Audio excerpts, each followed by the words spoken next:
What determines your resources? We've said decisions shape destiny, which is my focus here. If decisions shape destiny, what determines it is 3 decisions. What are you going to focus on? Right now, you have to decide what you're going to focus on. In this second, consciously or unconsciously, the minute you decide to focus on something, you got to give it a meaning. And whatever that meaning is produces emotion. Is this the end or the beginning? And emotion then creates what we're going to do, or the action. So think about your own life, the decisions that have shaped your destiny. And that sounds really heavy, but in the last 5 or 10 years, 15 years, haven't there been some decisions you've made that if you made a different decision, your life would be completely different? The history of our world is these decisions. When a woman stands up and says, no, I won't go to the back of the bus, she didn't just affect her life. That decision shaped our culture. Or someone standing in front of a tank.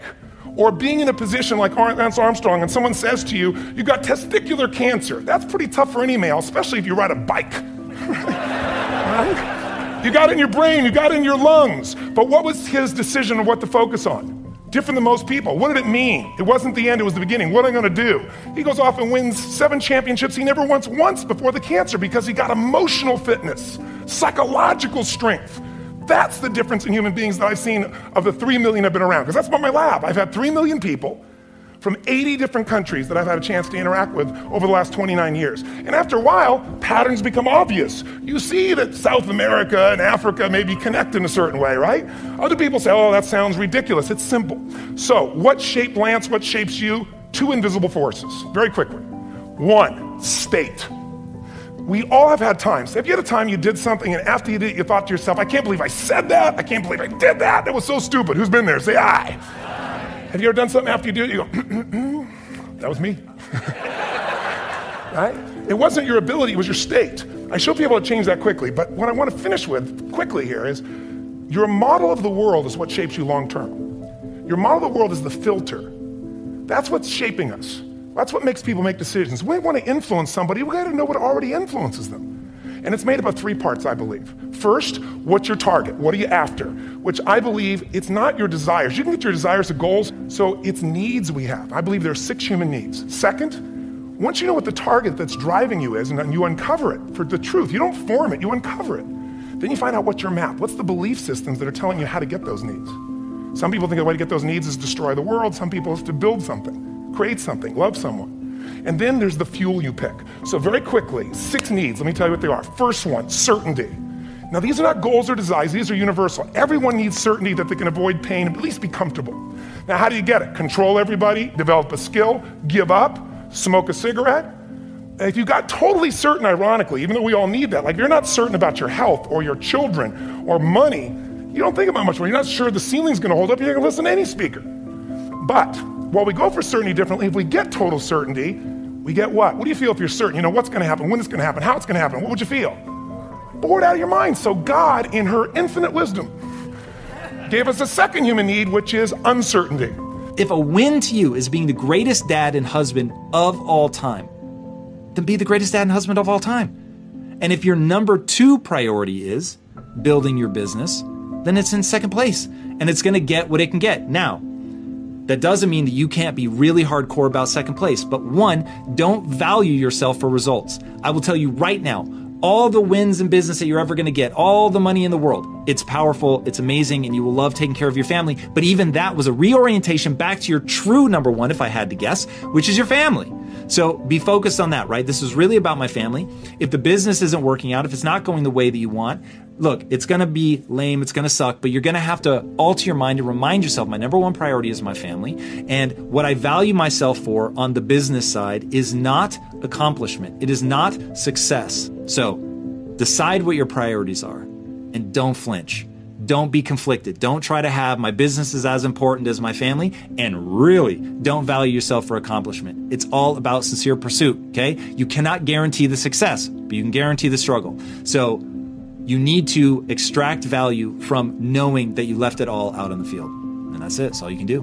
Greatness is about doing the things that are tragically boring and that you have to repeat over and over and over to get better at them in a deliberate way. You don't just want to repeat them blindly, but in a deliberate way, buckling down and doing the things like, for a musician, playing your scales, practicing your improvisation, practicing your cold reading, all of the things that are very easy to put off when you have a job and you're busy and you're making a living.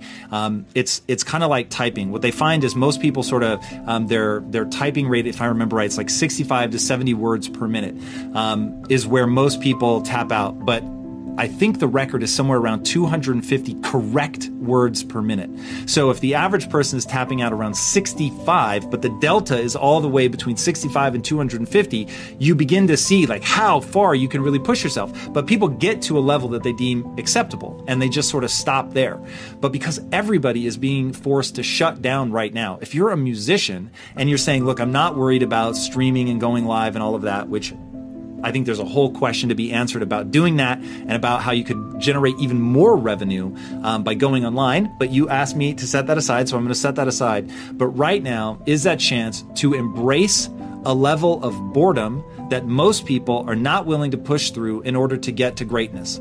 So in a business context, I always tell people boredom kills more entrepreneurs than anything. It kills more entrepreneurs than fear.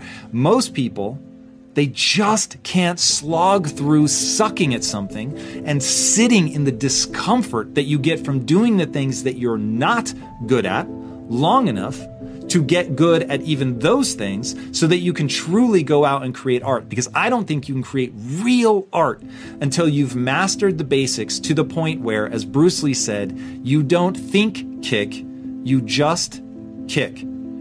And I love that quote. And there's another Bruce Lee idea, which is, I don't fear the man who knows 10,000 kicks. I don't fear the man that does 10,000 kicks one time. I fear the man that does one kick 10,000 times. And that is this moment. And if you can take this downtime and let go of how good it feels to perform, I have to imagine a big part of the reason you got into this and that you did all of the work when you were younger to get good is because you love performing so much. But right now, that's basically off the table. So if in this moment you can buckle down, be disciplined, set your sights on something very specific that you want to get good at, disciplined practice at that thing to get good at this. On the other side of this, you're going to be far more extraordinary than you were when you went in because you no longer have the distractions of the actual performance. You can just get down to practicing. So flip that switch in your mind and think all about coming out the other side of this, a beast, an absolute monster, better than you went in. And if you can tell yourself that story, I'm committed to this, I'm willing to do these things that other people aren't willing to do, and put in the practice and understand as you're going through that unimaginable boredom, that on the other side of this is a skill set that has utility, then this becomes an extraordinary time. But if you keep telling yourself the story that so many others are telling, which is this is, a time of deprivation, it's just lamenting that you're not able to perform and all the things that made you love music in the first place, then just because you're repeating that, it becomes a dark time. Focus on the other side and you will get through this amazingly. Google success, see if you get it. Google exposure, see if you get it. You have to be exposed to certain things in order for you to know it. And success is hard. If I try to get my millennials to understand, it take a long time to make a lot of money. Daddy, you making money, I'm 61. It take a long time to make a lot of money. You can't just go make money because you got Google. Let me show you something. When you get on an airplane, you ever notice when you walk on an airplane and you walk past first class, everybody in first class got gray hair? You ever notice that? They all a little up in age. They all 50 and up, especially during the week. Them businessmen, they earn the right. You go in the back, it's young people back there. You back there. You got your iPhone out, you got your headsets on. Them grown-ass men up there got their legs crossed, they got a briefcase out. They trying to figure it out. They trying to make this paper. They in front. But you gotta be exposed to get to first class. You gotta be successful to get to first class. That's why they closed that curtain. See, they can't have your ass in back of that plane with that curtain open. You ain't gonna believe what's going on up there. They bringing out a hot washcloth. You can wash up. They passing out menus. Everybody get hot nuts. You get all you want to drink. You ain't got to pay for the headsets. You get to watch the movies free. You get a choice of what you want to eat. They got to close that curtain. If you was in the back and they left that curtain on, you're driving people crazy. Hey, where my nuts? You don't get no nuts. Hey, how come I just got a half a can of Coke? That's all we giving you. How come these drinks is $5? He done ordered 3 drinks because he paid for first class. The seats is wider. Your knees can't touch the seat in front of you. It can't. The overhead space is plentiful for everybody. That's why they close the curtain. So what you have to do, you have to expose yourself to things early in life. This is my suggestion. Do whatever you got to do to upgrade to first class. If it's spend a little bit more money, it's sometimes when you buy the coach ticket, when you get at the counter, just ask them, how much is an upgrade? If they say $75, just pay it one time. What happens is, once you sit in that first class seat, you have now been exposed. The game changes now. When you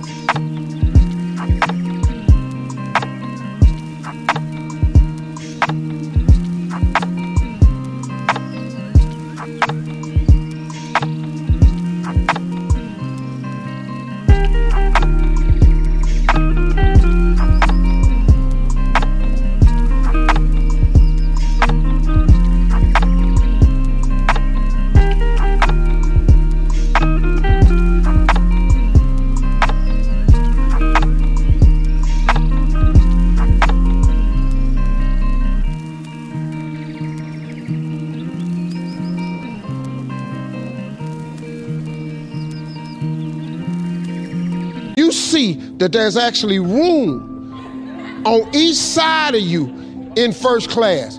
When you discover that you can slouch in your seat, that your arm does not have to touch the other person's arm, that they're gonna bring you a hot towel, they're gonna give you a menu, they're gonna let you drink all you want. You ain't got to buy the headsets.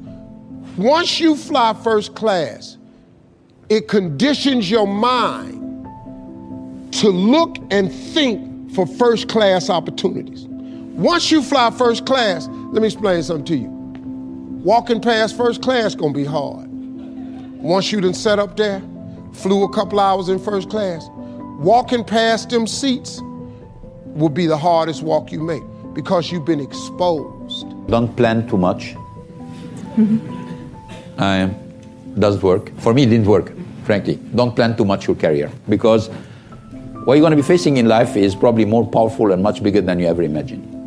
So if you're following your plan, you may miss a lot of opportunity coming on the side, but you don't even look at them by saying, oh, I need to continue on my plan.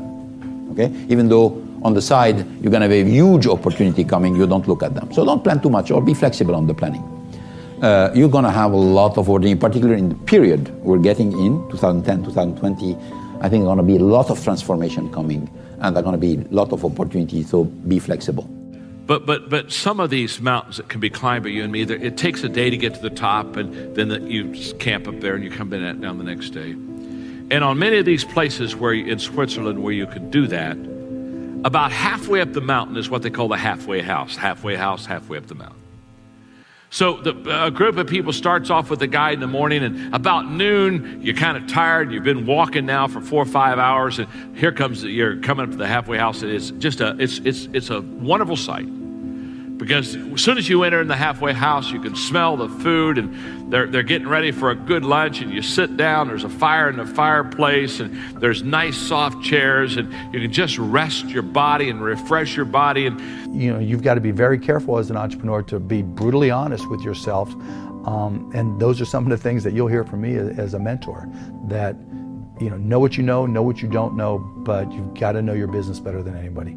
I think the most important is knowing your strengths and weaknesses and knowing what you enjoy doing. If you look at it as a job, you've already lost. It's not going to be your passion, and you're going to count the hours. If you look at it as something you love to do, and then you know what your strengths are, then you can leverage those strengths in your business and in helping others. And once you recognize your weaknesses, then you can work with people that complement you. I mean, every one of my businesses, I've had a partner who's very anal. Martin Woodall, Tom.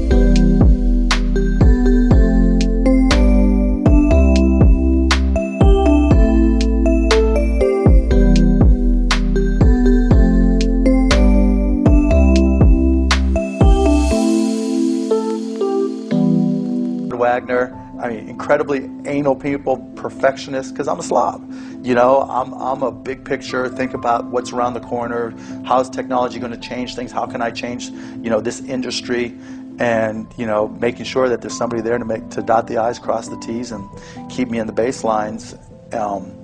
And, you know, recognizing my weaknesses is just as important as recognizing my strengths and my core competencies, and you know, having a passion to do them. What do you do when it seems like suffering won't stop? What do you do when it feels like your pain doesn't have a point? What does it do when it feels like your weakness continue to worsen? Maybe you've taken a knockdown concerning your finances lately. Maybe it's with your kids, maybe with your marriage, maybe with your health, maybe some other arena of life. You're laying on the mat gasping and you don't know what you're gonna do.